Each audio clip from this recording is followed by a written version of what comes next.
واجب الاحترام حاضرین و ناظرین کرام،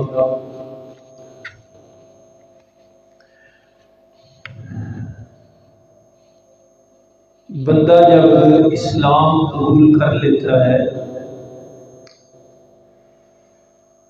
خود کو مسلمان کہتا ہے، تو وہ اللہ تعالیٰ کے احکامات کا پابند بن جاتا ہے۔ پھر اسے اجازت نہیں کہ اس دنیا میں اپنی مرضی کر سکے۔ صبح سے شام تک، شام سے صبح تک خلوت اور جلوت میں، تنہائی اور مجلس آرائی میں، خوشی اور غمی میں، وہ اللہ رب العالمین کے احکامات کا پابند ہوتا ہے۔ انہی احکامات میں سے انتہائی اہم حکم ہے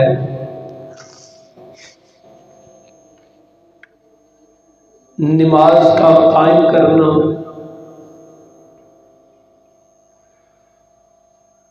اور جس طرح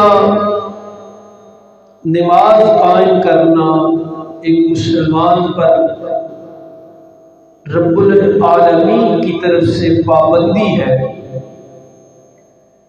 اسی طرح کا اہم ایک فرض ہے، اسے کہتے ہیں زکوٰۃ ادا کرنا۔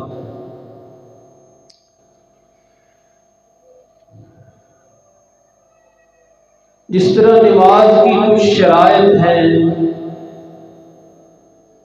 کنڈیشنز ہیں، اسی طرح زکوٰۃ کی بھی کچھ شرائط ہیں۔ نماز کا تعلق بدن کے ساتھ ہے، انسانی جسم اس میں استعمال ہوتا ہے، اسی لیے اسے بدنی عبادت کہا جاتا ہے۔ اور زکوٰۃ کا تعلق ہے مال کے ساتھ۔ رب ذوالجلال جو کچھ عطا فرماتے ہیں،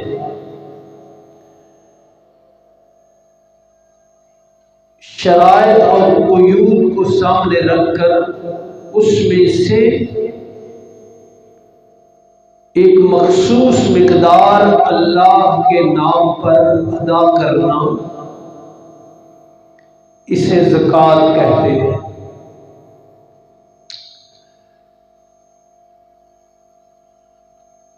اور اسی لیے اس کو مالی عبادت کہا جاتا ہے۔ نماز بھی کوئی آسان کام نہیں ہے۔ ساری زندگی پابند رہنا اور ہر طرح کے حالات میں نماز ادا کرنا، اسے قائم کرنا، یہ معمولی کام نہیں ہے۔ انہا لکبیرۃ، قرآن حکیم نے بھی نشاندہی کی ہے کہ یہ بڑی مشقت والی چیز ہے۔ 5 وقت کا پابند رہنا، ساری زندگی پابند رہنا، لیکن یہ کام پھر بھی کچھ نہ کچھ لوگ کرتے ہی رہتے ہیں۔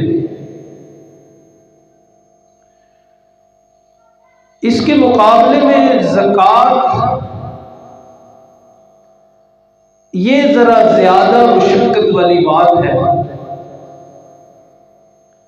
کیونکہ اس کا تعلق مال کے ساتھ ہے۔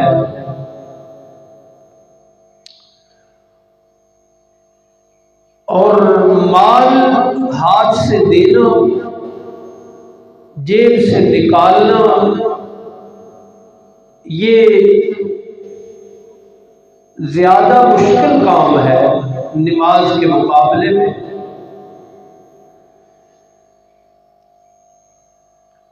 یہی وجہ ہے کہ اس کی طرف لوگوں کی توجہ بھی بڑی کم ہے، حالانکہ فرض ہونے میں، اللہ کا حکم ہونے میں، نماز اور زکوٰۃ میں کوئی فرق نہیں ہے۔ جیسے نماز فرض ایسے ہی زکوٰۃ فرض ہے۔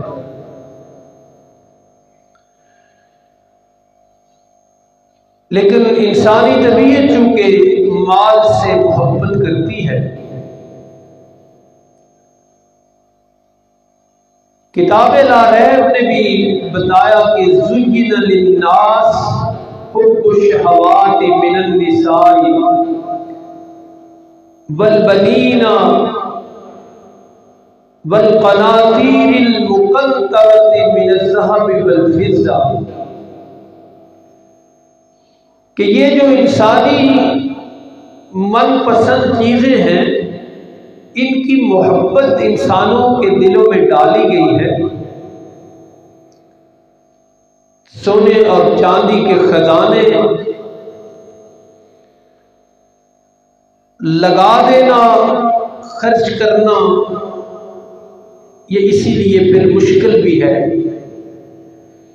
لیکن جیسے اللہ نے فرمایا نا کہ نماز مشکل ہے، مشقت والی چیز ہے، الا علی الخاشعین، ان لوگوں کے لیے نہیں جو اللہ سے ڈرتے ہیں۔ اسی طرح زکوٰۃ ایک مشکل کام ہے، دل کو ہاتھ پڑتا ہے، لیکن جو پابند ہوتے ہیں اللہ کے، جو سچے بندے ہوتے ہیں اپنے رب کے، جو سچے غلام ہوتے ہیں اپنے آقا کے، ان کے لیے یہ کام بھی مشکل نہیں ہوتا۔ وہ نماز بھی خوشی سے ادا کرتے ہیں اور وہ زکوٰۃ بھی خوشی سے ادا کرتے ہیں۔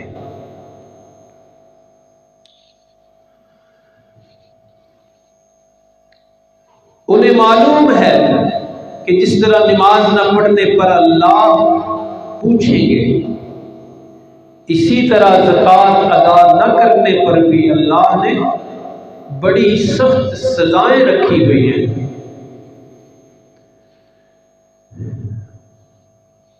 قرآن حکیم بار بار جہاں نماز ادا کرنے کا حکم کرتا ہے، وہی زکوٰۃ ادا کرنے کا حکم بھی ہے۔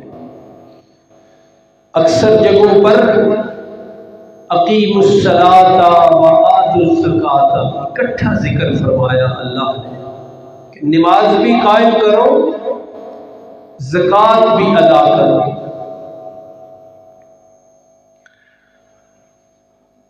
وہ اسے خوشی سے ادا کرتے ہیں، وہ اسے بوجھ نہیں سمجھتے، وہ اسے چٹی نہیں سمجھتے، وہ اسے کوئی ٹیکس نہیں سمجھتے، وہ اللہ کا حکم سمجھتے ہیں اور ادا کرتے ہی چلے جاتے ہیں۔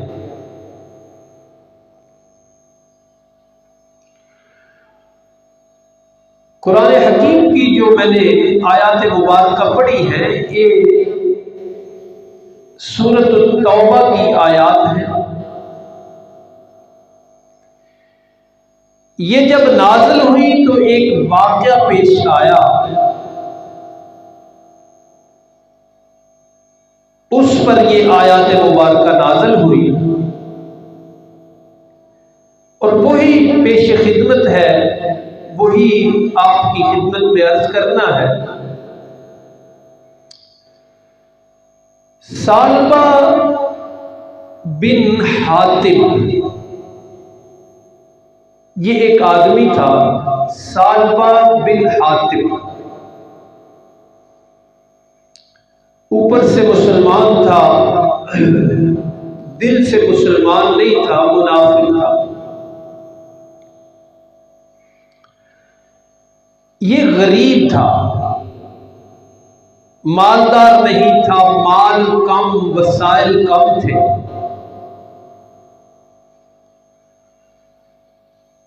ایک دن بارگاہ رسالت میں حاضر ہو کے عرض کرنے لگا، اللہ کے رسول میرے لیے دعا فرمائیں، میرے مال میں برکت پڑ جائے، مال میں اضافہ ہو جائے۔ ہاتھ بڑا تنگ ہے، حالات بڑے تنگ ہیں، آپ کی دعا ہوگی تو حالات سدھر جائیں گے، بہتر ہو جائیں گے۔ سارے نبی ہی دنیا میں تشریف لائے لوگوں کو اس دنیا سے بے رغبت کرنے کے لیے۔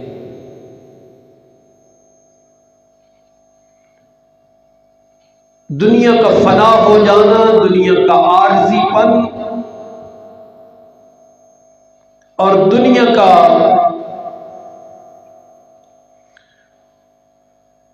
عارضی پن بتا کر بار بار سمجھاتے تھے کہ یہ کچھ بھی نہیں ہے، متاع قلیل۔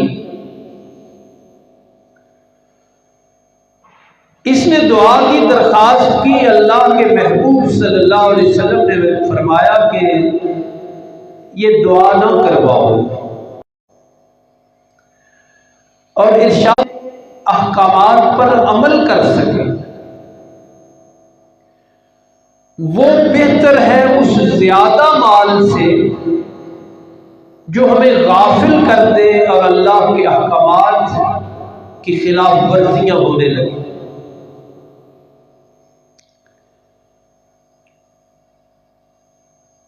یہ نہیں مانا، واپس چلا گیا۔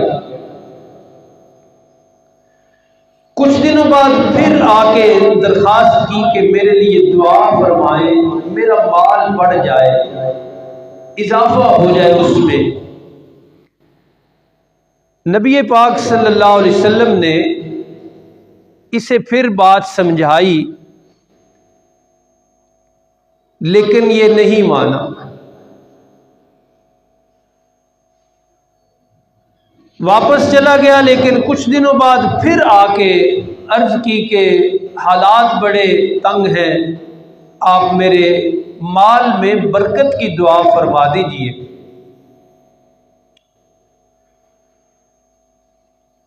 رسول پاک صلی اللہ علیہ وسلم نے اللہ رب العالمین کی بارگاہ میں دعا فرمائی کہ اس کے بال میں برکت پڑ جائے۔ رب العالمین نے آپ علیہ الصلاۃ والتسلیم کی دعا قبول فرمائی اور اس کے مال میں اضافہ ہونا شروع ہو گیا، اور اضافہ ایسے کہ حیرت انگیز طور پر، یعنی بڑی جلدی جلدی مال بڑھنے لگا۔ جانور تھے رکھے ہوئے، بکریاں اور اس طرح کا، یہ اس مال کے سنبھالنے میں، خیال رکھنے میں مصروف ہو گیا۔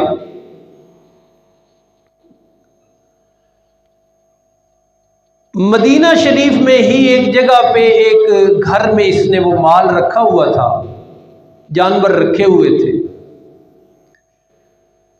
اور وہاں سے ظہر اور عصر کی نماز مسجد نبوی میں آ کے ادا کرتا، باقی 3 نمازیں نہیں پڑھ سکتا تھا جانوروں کی وجہ سے۔ لیکن بعد میں یوں ہوا کہ مال اتنا بڑا کہ وہ اس گھر میں نہیں آ رہا تھا، پورا گھر کا دامن تنگ ہو گیا، مال بڑھ گیا۔ اس نے مدینہ شریف سے بھی دور ایک جگہ پر ایک مکان لیا اور سارا مال ادھر لے گیا۔ میلوں کے حساب سے، کتابوں میں لکھا ہے کہ میلوں کے حساب سے بکریوں کا ریوڑ بیٹھتا تھا، اس کا اتنا مال بڑھ گیا۔ لیکن جب مدینہ شریف سے دور ہوا تو وہ جو ظہر اور عصر کی نماز پڑھنے آتا تھا نا، وہ بھی جاتی رہی، اور وہاں سے پھر جمعہ کی نماز پڑھنے آتا، پھر اگلے جمعے آتا، پھر اگلے جمعے آتا، لیکن مال میں اضافہ جاری رہا۔ ہوتے ہوتے یہ ہونے لگا کہ جمعہ بھی جاتا رہا، مال کو سنبھالنے میں، اس کی دیکھ بھال کرنے میں اتنا مصروف ہو گیا کہ جمعہ جو نصیب ہوتا تھا اس سے بھی محروم ہو گیا، جمعہ پڑھنے کا وقت بھی نہیں ملا۔ انہی دنوں زکوٰۃ کا حکم نازل ہو گیا، یعنی اللہ نے فرمایا بھی زکوٰۃ فرض ہے، اس کی یہ شرطیں ہیں، اور ان فلاں فلاں قسم کے بندوں سے زکوٰۃ لی جائے گی، فلاں فلاں بندوں سے زکوٰۃ ان کو دی جائے گی۔ رسالت میں آپ صلی اللہ علیہ وسلم نے یہ سارے احکامات لکھوائے اور دو بندوں کو زکوٰۃ وصول کرنے کے لیے مختلف لوگوں کے پاس بھیجا۔ بنو سلیم ایک قبیلہ ہے، ان کا ایک آدمی تھا، ایک اس کی طرف بھیجے یہی دو بندے آپ صلی اللہ علیہ وسلم کہ اس سے بھی زکوٰۃ وصول کرو، اور فرمایا کہ وہ سالبہ جو ہے، سالبہ بن حاتب، اس سے بھی زکوٰۃ وصول کرو۔ یہ دونوں بنو سلیم کے آدمی کے پاس گئے، اللہ کا حکم سنایا، رسول کریم صلی اللہ علیہ وسلم کا فرمان بتلایا کہ مال میں سے زکوٰۃ نکالو، اللہ کا حکم پورا کرو۔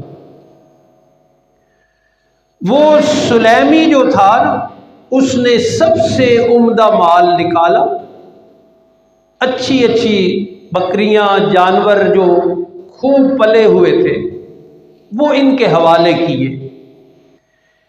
زکوٰۃ لینے والے دونوں اصحاب نے فرمایا کہ ہمیں اللہ کے رسول صلی اللہ علیہ وسلم نے حکم دیا ہے کہ ہم متوسط مال لیں گے، درمیانہ مال، نہ بالکل بیکار اور ردی اور کمزور، اور نہ بالکل اعلیٰ۔ تو چن کے لایا ہے اعلیٰ مال، ہمیں یہ حکم ہے کہ ہم متوسط قسم کا مال وصول کریں۔ وہ ان سے لے لیا۔ آگے سالبہ کا ڈیرا تھا، وہاں جب یہ پہنچے اللہ کا حکم سنایا کہ اللہ نے مال میں سے زکوٰۃ نکالنے کا حکم دیا ہے اور ہمیں مامور کیا ہے، مقرر فرمایا ہے رسول کریم صلی اللہ علیہ وسلم نے، اور آپ نے فرمایا کہ سالبہ سے جا کے کہو کہ وہ مال میں سے زکوٰۃ نکالے۔ جب یہ پیغام اس تک پہنچا تو اس نے کہا وہ مجھے احکامات دکھاؤ۔ وہ جب دیکھے اور اس میں مقداریں وغیرہ دیکھیں، بھئی اتنا مال نکلے گا، تو اس کے منہ سے یہ لفظ نکلا کہ یہ تو چٹی ہے۔ پہلے 2 نمازیں پڑھتا تھا، اس سے بھی گیا، جمعہ پڑھتا تھا، اس سے بھی گیا، اللہ کا حکم آیا زکوٰۃ کا تو یہ آگے سے اس نے جواب دے دیا۔ بہرحال پھر بھی کہا کہ چلو آگے سے ہو کر آ جاؤ، باقی جہاں جہاں جانا ہے واپسی پہ آؤ، مجھ سے مل لو۔ اور یہ ٹال مٹول والا جملہ اکثر بولا جاتا ہے، اگو آؤ۔ طالبہ نے بھی یہ کہا کہ جہاں جا رہے ہیں آپ وہاں چلے جائیں، واپسی پہ مجھ سے مل لیں۔ واپسی پہ جب ملے تو پھر اس نے وہی بات کی کہ یہ تو ٹیکس ہے، یہ جزیہ ہے، یہ چٹی ہے، اور انکار کر دیا، نہیں دیا۔ رسول کریم صلی اللہ علیہ وسلم کو جب یہ معلوم ہوا، انہوں نے آ کے رپورٹ دی، تو آپ نے فرمایا کہ سالبہ پر افسوس ہے، سالبہ پر افسوس ہے۔ 3 دفعہ فرمایا کہ سالبہ پر بڑا افسوس ہے۔ اس کو پھر یہ پتہ چلا کہ اللہ کے محبوب صلی اللہ علیہ وسلم نے یہ بات میرے لیے بتائی، ارشاد فرمائی ہے کہ سالبہ پر بڑا افسوس ہے۔ خود اس کے سامنے بھی تھا، پہلے 2 نمازیں ملتی تھی وہ گئیں، جمعہ ملتا تھا وہ گیا، پھر اللہ کے حکم کے مقابلے میں یہ بات اس نے کہہ دی۔ تو احادیث اور روایات میں آتا ہے کہ پھر بہت سارا مال لے کے یہ مسجد نبوی میں حاضر خدمت ہوا، ایک قسم کی شرمندگی اور افسوس کے ساتھ۔ لیکن اللہ کے محبوب صلی اللہ علیہ وسلم نے فرمایا کہ اس سارے مال میں سے مجھے اللہ نے حکم دیا ہے کہ میں ایک جانور بھی قبول نہ کروں۔ مجھے اللہ نے اسپیشل آرڈر دیا ہے تیرے بارے میں کہ وہ آ رہا ہے، اس کا ایک جانور بھی قبول نہیں کرنا۔ اور یہ جہاں سے میں پڑھ رہا ہوں، یہ سورہ توبہ ہے، اسی میں اللہ رب العالمین نے یہ باتیں ارشاد فرمائی ہیں کہ ان کو پتہ نہیں کہ ان کا مال اللہ کیوں نہیں قبول کرتے۔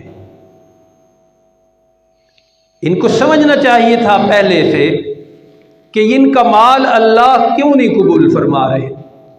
یہ آیت مبارکہ ہے قُلْ أَنفِقُوا طَوْعًا أَوْ كَرْهًا، کہ میرے محبوبی نے فرمائیے کہ تم اب خوشی سے خرچ کرو یا ناپسندیدگی سے خرچ کرو۔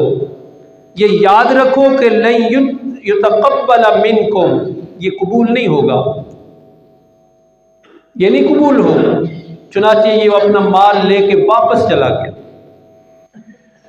اور پھر آپ توجہ فرمائیے کہ یہ خلافت صدیقی میں بھی حاضر ہوا، خدمت ہوا۔ جب صدیق اکبر رضی اللہ عنہ خلیفہ بنے تو یہ زکوٰۃ کا مال لے کے پیش خدمت کرنے کے لیے اس وقت بھی آیا۔ تو سیدنا صدیق اکبر رضی اللہ عنہ نے فرمایا کہ جسے اللہ کے رسول نے قبول نہیں کیا میں بھی قبول نہیں کروں۔ یہ نامراد ہو کر وہاں سے پھر واپس آیا۔ اور پھر جب سیدنا عمر فاروق رضی اللہ عنہ خلیفہ بنے، یہ پھر ٹرائی کرنے کے لیے آیا کہ شاید معافی ہو جائے، شاید تلافی ہو جائے کچھ۔ لیکن فاروق اعظم رضی اللہ عنہ نے بھی فرمایا کہ جسے نبی پاک نے قبول نہیں فرمایا، صدیق اکبر رضی اللہ عنہ نے قبول نہیں فرمایا، عمر بھی اس مال کی طرف دیکھے گا بھی نہیں۔ اور پھر یہ کافی سالوں کی باتیں ہیں، 10 سال خلافت فاروقی ہے۔ پھر یہ حضرت عثمان غنی رضی اللہ عنہ کی خلافت کے دور میں بھی حاضر خدمت ہوا، اور اس نے آ کے عرض کیا کہ یہ میرا مال قبول کر لیجئے۔ تو آپ کو معلوم ہے حضرت عثمان کا جواب کیا ہونا تھا۔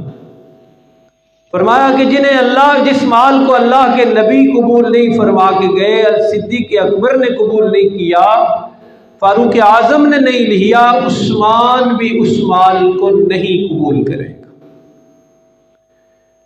تو حضرت عثمان غنی رضی اللہ عنہ کے دور خلافت میں ہی شدید بیمار رہ کے یہ فوت ہو گیا۔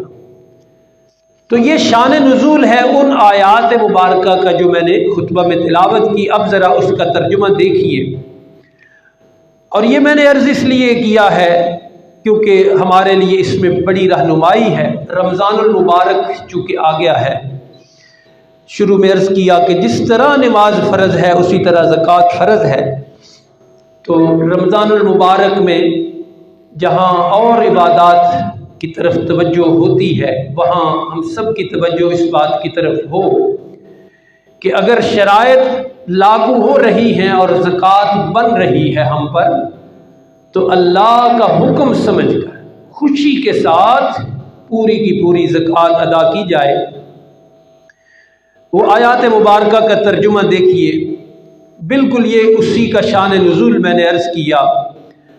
فرمایا وَمِنْهُمْ مَنْ عَاهَدَ اللَّهُ، ان میں سے کچھ ایسے بھی ہیں جنہوں نے اللہ سے وعدہ کیا تھا، وہ جب دعا کے لیے آیا تھا کہ لَإِنْ آتَانَا مِنْ فَضْلِهِ، اگر اللہ نے مجھے اپنے فضل سے نوازا، یہ کہہ کے گیا تھا۔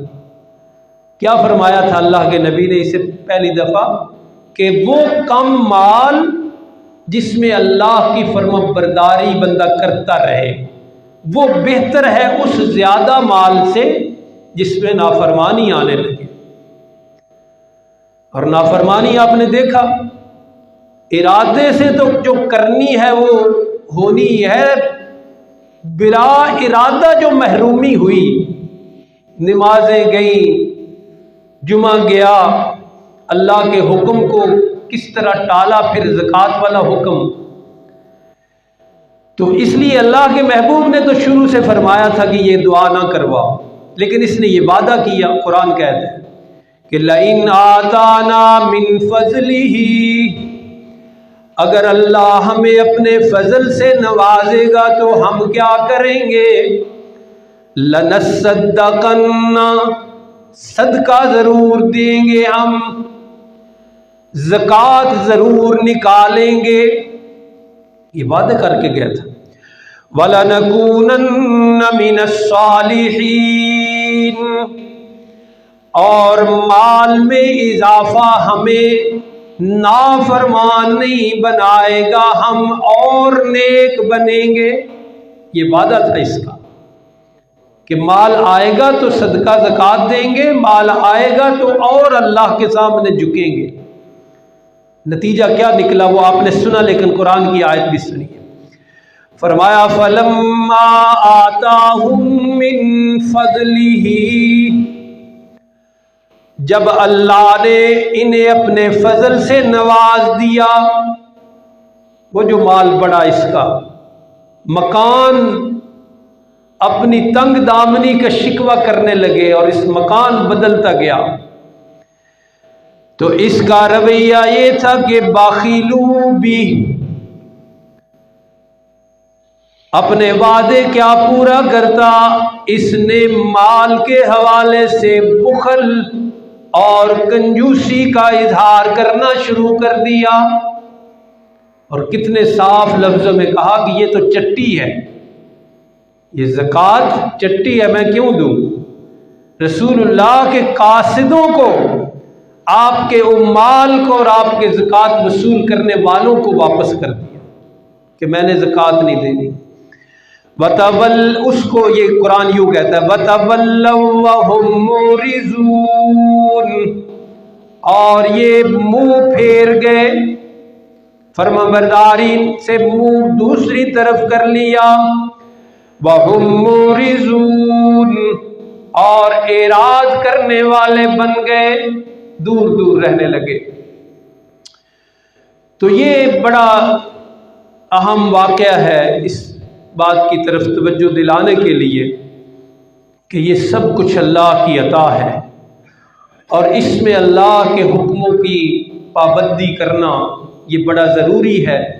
اسی صورت کی ایک آیت مبارکہ کا صرف ترجمہ میں عرض کر دیتا ہوں، یہ سورۃ توبہ میں ہی ہے۔ اس میں زکوٰۃ ادا نہ کرنا، اللہ کے حکم پورے نہ کرنا، یہ مال کے حوالے سے اس کی سزا قرآن نے جو بیان کی ہے، اور تقریباً اسی سے ملتے جلتے الفاظ احادیث میں بھی موجود ہیں، وہ سن لیجئے۔ فرمایا یوم یحمیٰ علیہم علیہا فی نار جہنم، یہی مال جس میں اللہ کا حکم پورا نہیں کیا جا رہا، جمع تو کیا جا رہا ہے، کمائی تو کی جا رہی ہے، لیکن زکوٰۃ ادا نہیں کی جا رہی۔ رب العالمین کی سچی کتاب